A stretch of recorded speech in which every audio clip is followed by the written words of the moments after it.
Good afternoon, ladies and gentlemen. Welcome to the Live to Inspire podcast with yours truly, Dave Coleman. Today we have a special guest, a very, very good friend of mine. It goes by the name of Brett Morse. Brett, would you like to tell the people listening a little bit about yourself?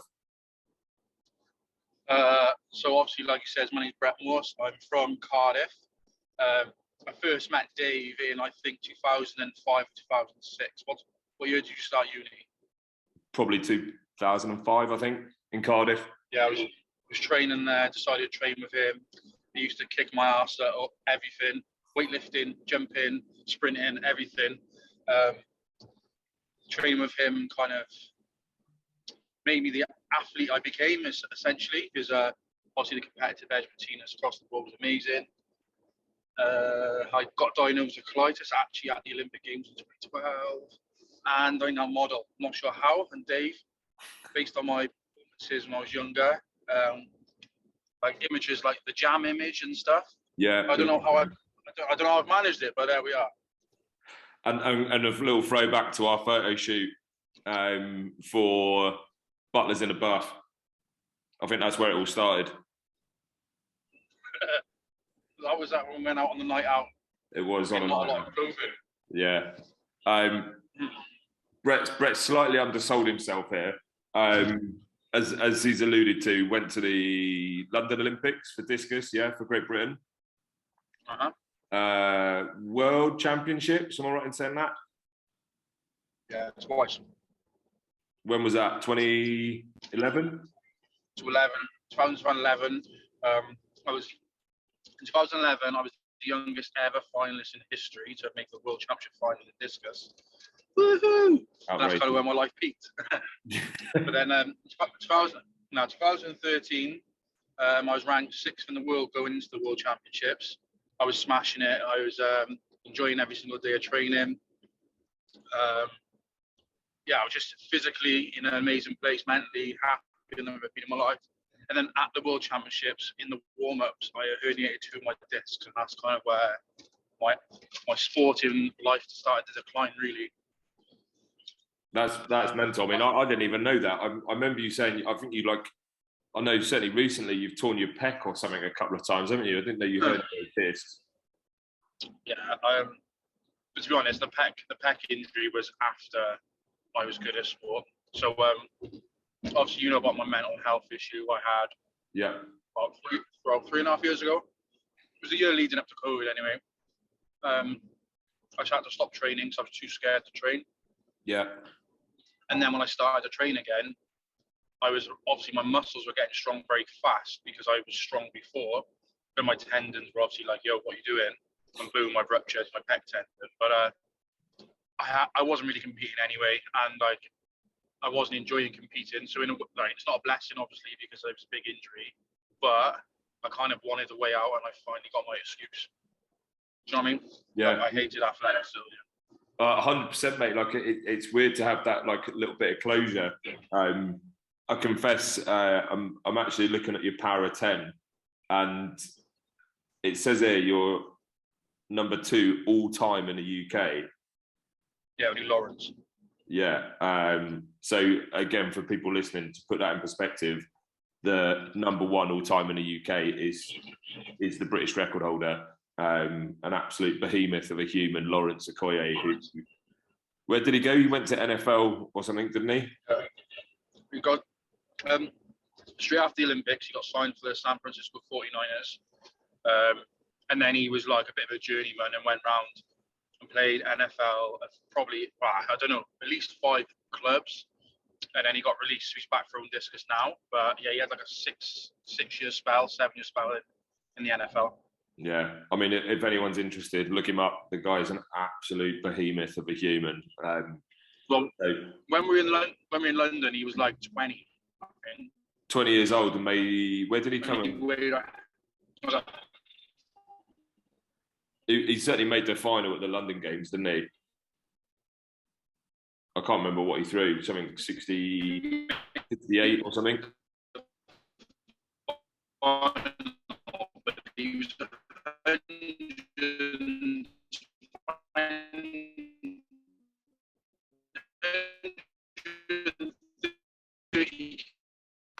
kilograms, and yeah, I think if you yeah, 30 kilos and abs at age 20. So man, how crazy that. Do you hear me? Yeah, some of it. But yeah, I said like Lawrence was 6'6", 130 kilograms with abs. And he was what? How old? 20, 21 or something silly? Yeah, bench like 220 at age 20. So unbelievable. Average man. Average man. Again, like, so for me personally, you know, Brett is my brother from another mother.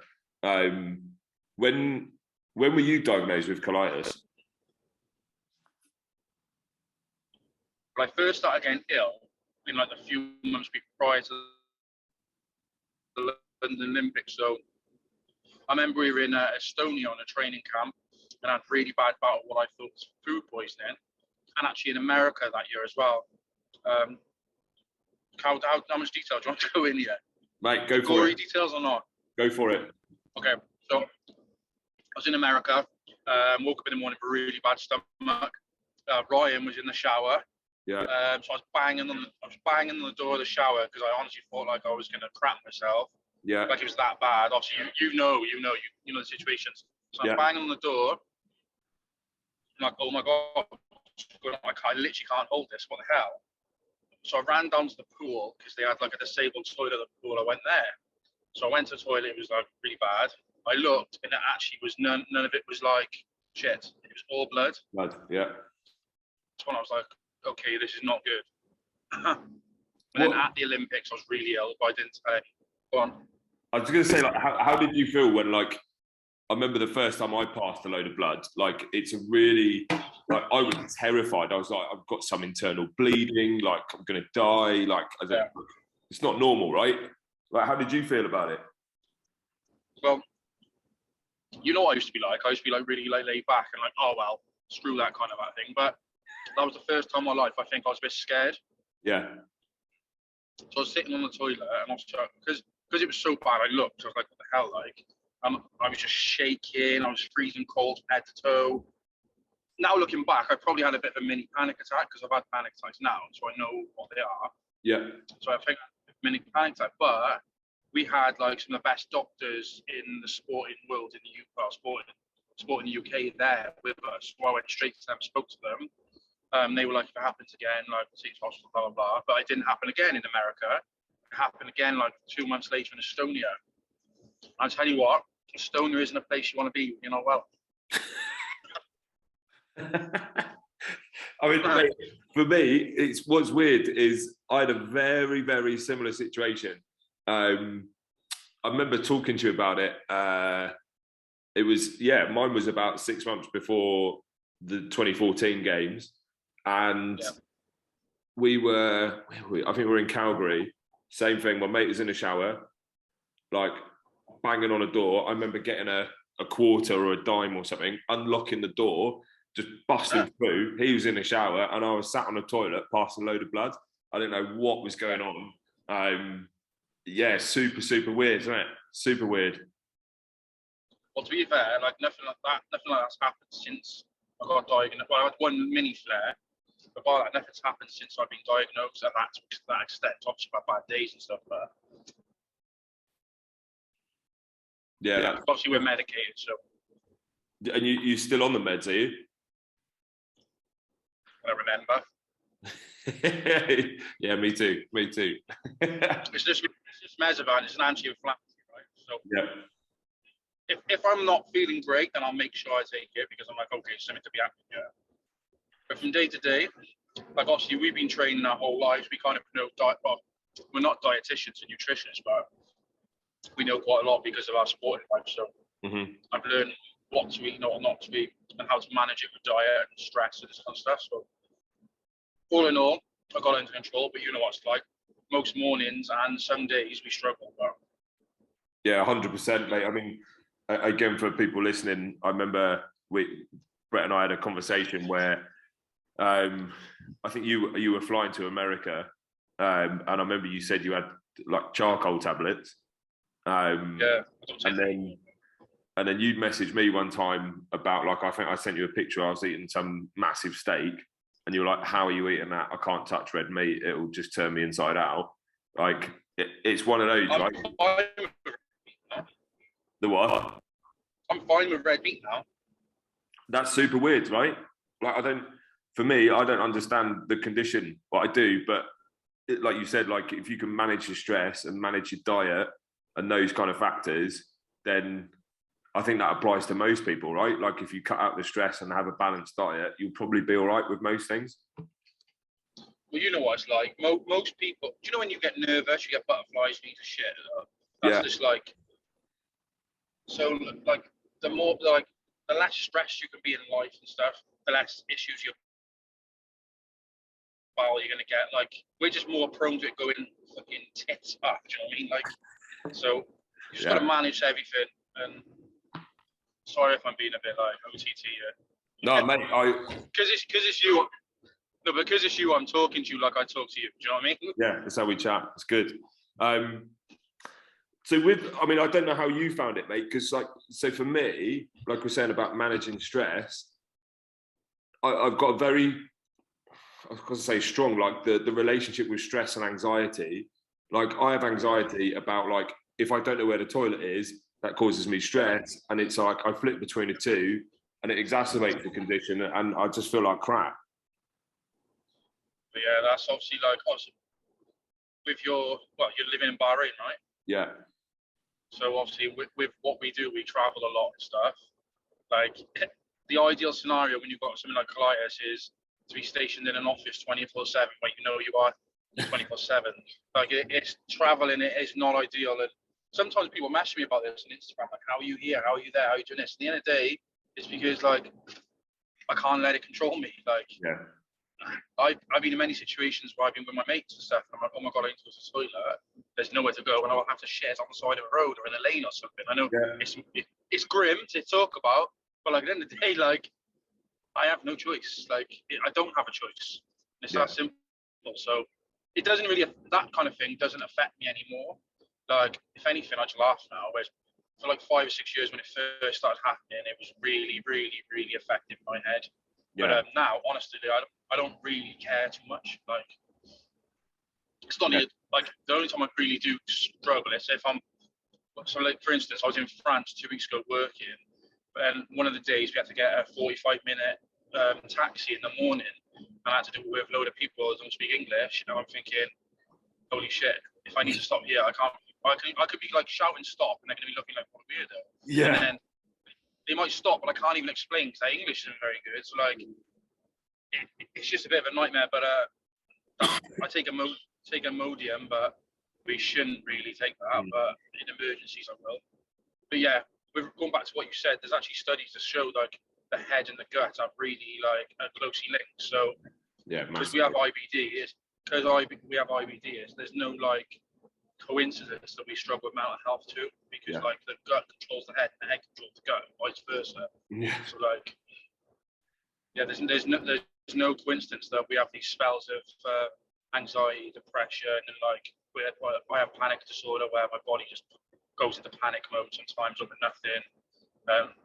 It's all closely linked, so none of it's ideal, but hey, there's people dying in the world and all sorts, so I guess we're still a bit blessed.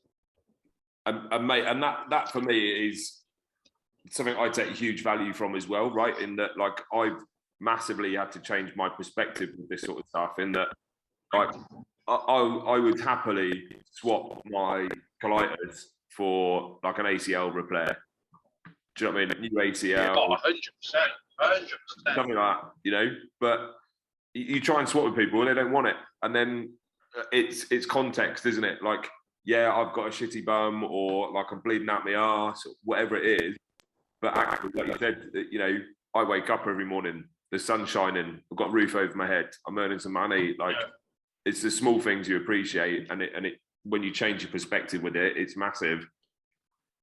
Well, obviously, I've known you for years, and, like, I feel like we're quite similar in the sense we're, like, we both want to be discus thrower first, but we're both small guys for discus. I know, like, we're both over 6 foot and whatever, but, like, in that world, we're little men, really, aren't we? Like, you know what it's like. even Lawrence Okoye isn't a big guy in the discus world. So like, we trained our absolute asses off. You went to the Olympics, I went to the Olympics, obviously for different sports. But then when I got IBD and the anxiety and stuff, I started to think quite personally, and I started to like, why me kind of, why, you know what I mean? Yeah. So I've always had things stacked against me, and I've always risen out, but with something like IBD, I can't win. I can't beat it, because at the end of the day, there's no cure for it. Yeah. All right, you can manage it, you can't beat it. So like, now it doesn't bother me, honestly, and on heart, I'm like, whatever. But like before, I used to always like sit there and think, why me? Like, why can't I train today? Why do I not feel well? Why am I shitting? Why? Like, I just want to be at least in a position where I can try and get to the Olympic champion. Like, why not happen? Yeah. But like, why can't I even put myself in that position? And like, I did used to feel really sorry for myself, but not now. Like, it is what it is. How long do you reckon it took you to sort of, I was going to say, fall out of that cycle of sort of not self-pity, but you know, like that why me kind of mindset? Honestly, when I stopped throwing, obviously I've taken a step back. I've got a new girlfriend. Well, she's not new now, but like, got a new girlfriend. I got different like earning streams, and like, I'm actually like, I enjoy my life. I'll be honest. Yeah. When I got injured and got my colitis and this kind of stuff, to me, I was only throwing to be world class, and I got to world class very young in a sport you shouldn't. So that should have been the start. But then because of my injury and illness, I just always felt sorry for myself. Like, I'd be going to competitions and throwing like 60 meters, which is obviously is a good nudge. But like, I'd be like, yeah, but I did that 5 years ago when I threw for I shouldn't swear. I threw 62 meters in trainers before in a competition. I remember. So that was obviously before I had colitis and this kind of stuff, and I had my back injury.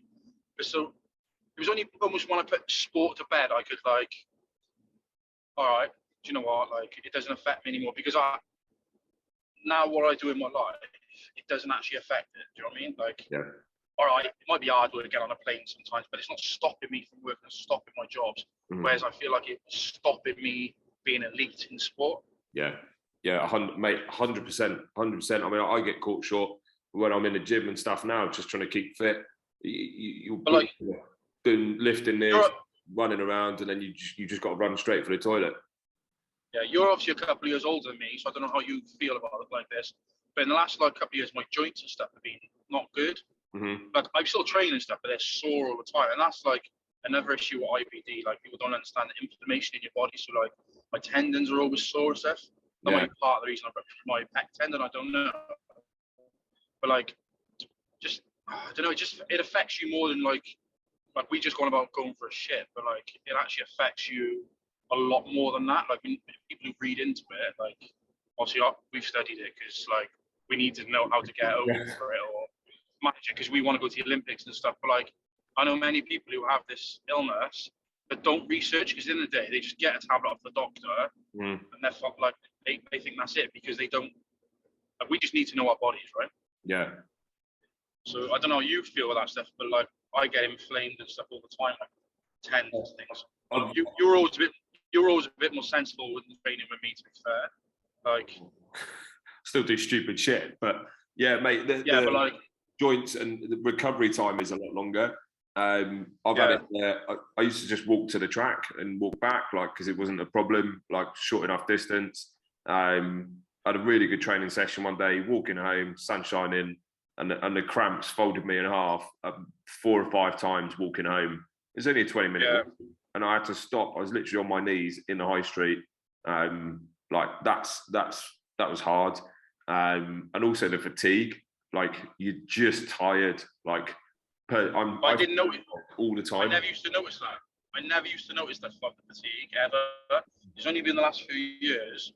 And my girlfriend's like, "You're always tired." I'm like, "No, I don't do anything. Like, I still go to the gym every day and stuff, and like, I work or whatever. But I'm not like working on a building site where I'm killing myself all the time. I shouldn't really be fatigued. I'm only just past 30, really. So like, but yeah, that's obviously the IBD issues. You just get really fatigued. So obviously your bowels can't like absorb nutrients that well and things. It's just but it is what it is. So at least I'm not falling asleep driving. I was going to say, like, moving forward, like, obviously we've got that link with gut health and mental health. Like for you, I know you alluded to earlier about, let's call it a dark time. What was it? Anxiety, depression. To be honest, I still don't really like understand the situation that happened. I don't really get it. I just qualified A level, which is not the K level, like the level I was prior. So I won the British Champs. I was selected to go to the World Cup, but obviously I'm working all over Europe as well now because I'm part-time. Not part-time. I wasn't a full-time athlete. Yeah. I had to have work. So I'm traveling around Europe, modeling, working in Oslo. I remember I worked in Oslo. Then I come back and worked for Burton in London. Then I worked for River Island. And basically, for like a month period, I lived out my bag, worked all around Europe, and the final stop was Burton in London. But it was like a week after the World Cup, so I was training and like, I don't know, basically I just burned the candle at both ends, essentially. Yeah. So I was working for Burton, and it was like 5 minutes to 5, because we finished at 5. And I remember all day I was feeling exhausted, and the woman was like, "You okay?" And I was like, "Yeah, I'm fine. It's just the IBD. Like I'm just tired." So I drink coffee all day, and all of a sudden I black out. Like I had a panic attack real bad. I ran up like 6 flights of stairs. I had to ring an ambulance. It was really strange. I've never experienced anything prior to it in my life. And it basically started there because I remember sitting on the train on the way up from London thinking, like, what happened? Like I was convinced I had a heart attack, but obviously I didn't. And then I had a couple of days off, went to the gym with Elliot Slade because he was filming my road to Tokyo. I was going to want to qualify for Tokyo Olympics, so he was going to do a film. Anyway, we were filming. I was deadlifting, only like 150, like warming up, and I could feel like really, really dizzy. I had another panic attack. So I was like, no, like there's no way I'm healthy. There's something wrong. There has to be something wrong because to people who haven't had a panic attack before, like it is essentially like having a heart attack, but there's no danger to it. Yeah. Like the feeling you get, it is like having a heart attack. There's no danger to it. So basically, your mind is telling you, like, to fight or flight. It's telling you to fucking run, basically. Yeah. Or fight. It's just pumping you full of adrenaline. It's just a crazy thing. Like I haven't had one for a while, but like they're awful. So but then I was getting them regularly, like every day or two. Just literally sat in the house watching EastEnders one day, sitting in my pants watching Phil Mitchell on the big screen. Next, you know, I'm running down the stairs, going, "Oh my god!" And out the front door, mate, my pants just gone. Do you know what I mean? Like, so anyway, I paid loads of money for brain scans. I went and had like echocardiogram and all sorts of shit. Anyway, tests. Yeah. Everything will come back completely fine. Like literally, I'm healthy. So that is why the anxiety and depression came, because I was like, I would convince myself there has to be a problem. There's no way, like I can feel this awful all the time and having these panic attacks when there's nothing wrong. So that's like kind of how it happened. And I still get bad days now. Like in France 2 weeks ago, I messaged my girlfriend. I was like, I need to have a day off. Like I don't feel good. And I remember sitting in my hotel room thinking like I could die now. Like I genuinely, like it was weird because I've been okay. Yeah. So people that see me on Instagram living my life in front of because I was filming a TV commercial. So I'm doing my selfies, TV screens in the background, all the boys, all the lads having a laugh. But honestly, inside, like when I go like that, I'm like a baby still. Yeah. It's weird. It's so weird. But that's something again. Like, it's like I learned how to deal with a colitis. I learned how to deal with this. Like, but yeah, it's not as easy as what probably people think when they see social media. I was going to say, I think that the take home from that is like, I've been in exactly the same place, mate. Like, you know, the panic attacks come out of nowhere for no rhyme or reason. Like, it's super weird. But I think it's more like you've just alluded to as well about like the education of, you know, I've got this condition. What does that entail? What are the symptoms? What should I expect? How can I manage it? And it's the same with any sort of mental health, whether it be anxiety or depression. Like work out what your triggers are, get to know yourself, and educate yourself, I suppose, really. For me, training is like a massive thing. I think because like from the age of 16, I was essentially had a goal in my head to go to the Olympics or whatever. Like training for a purpose really took over my life and gave me something. And I think when that when I took that away, because I was slowly not enjoying sport, that's when it all started to unravel a little bit. So now, like, for instance, I post on my Instagram about, like, I want to do a 300 kilo deadlift. That's in my mind.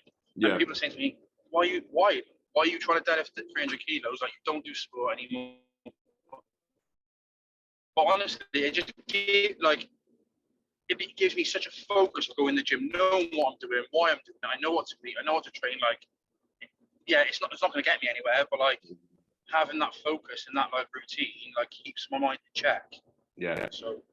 Yeah, I literally said that to someone this morning as well. Just having purpose and having a focus, right?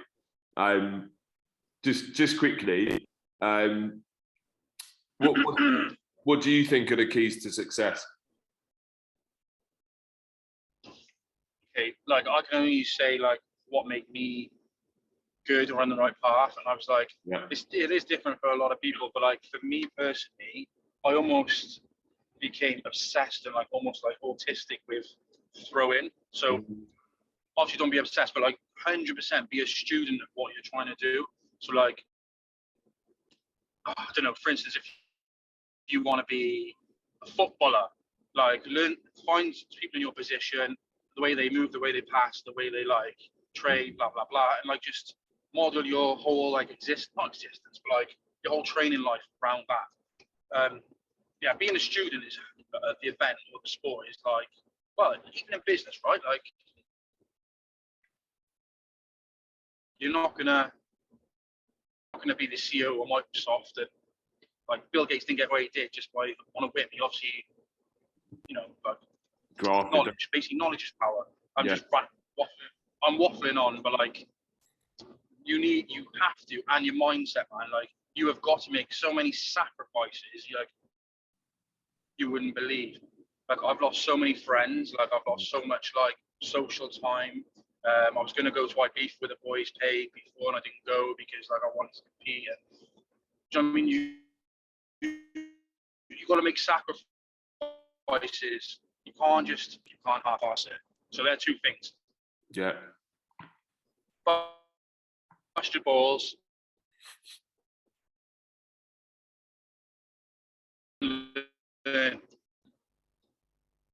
And what about yeah. What like you've had a few coaches, and I've certainly been through a few coaches myself as well, and that side of things. Like, what advice from any sort of coach or even people you work with, like a little bit of wisdom to share with people around possibly mental health, or I know you said about educating and being a student of your craft and stuff. Like, what's that best piece of advice from someone you've worked out with, or like a role model? I don't think I can give you one, but like, so Nigel, for instance, he created an atmosphere.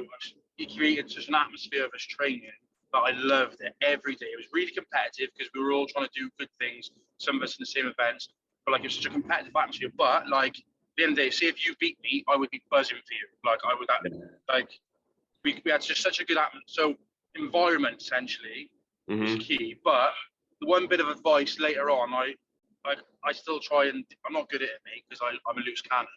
But like, yeah, you are. Was it strike when the iron's cold? So there's so many things. This is what actually Nigel's pretty bad at. He gets in his head and go.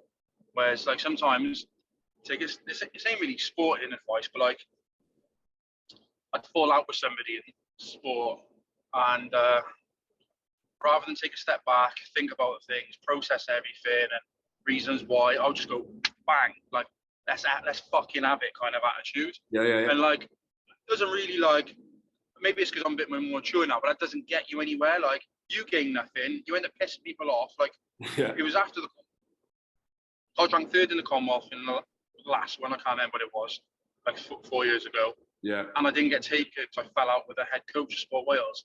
Yeah, I think it's a fucking bell end even today.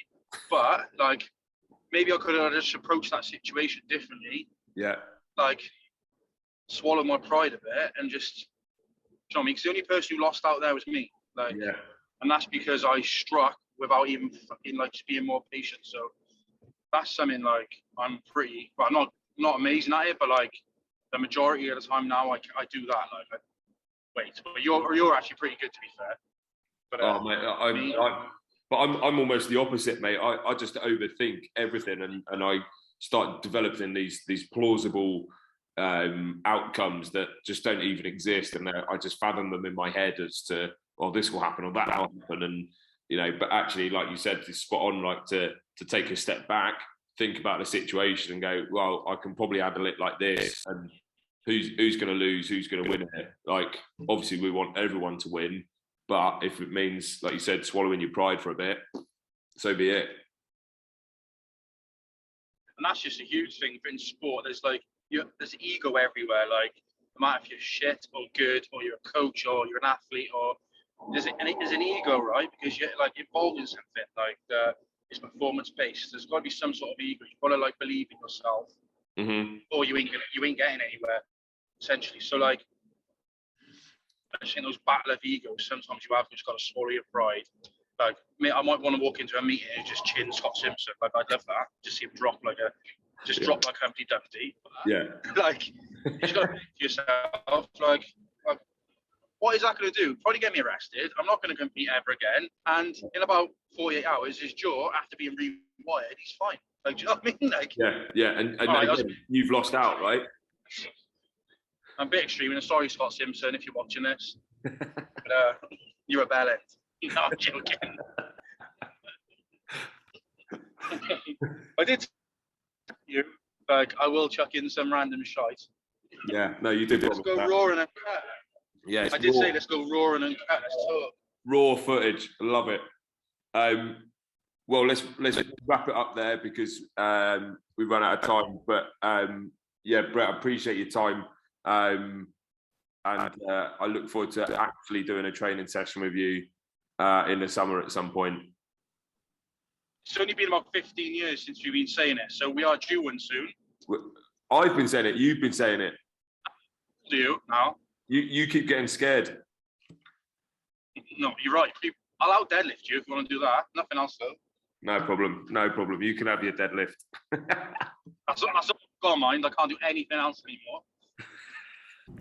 Well, there you have it, guys. A very interesting chat. I'm sure you'll agree with my good friend Brett Morse.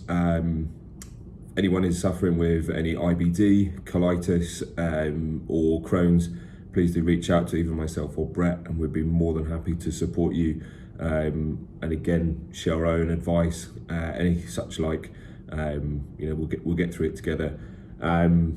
If I can request that, if you are listening or you have listened, you enjoyed it, subscribe, follow, whatever it is, leave us a comment, leave us a rating, anything like that helps me to understand where people are listening from and how much people are getting from the podcast. So yeah, it'd be much appreciated. And as always, just remember, we will get there, if not immediately, eventually. Take care.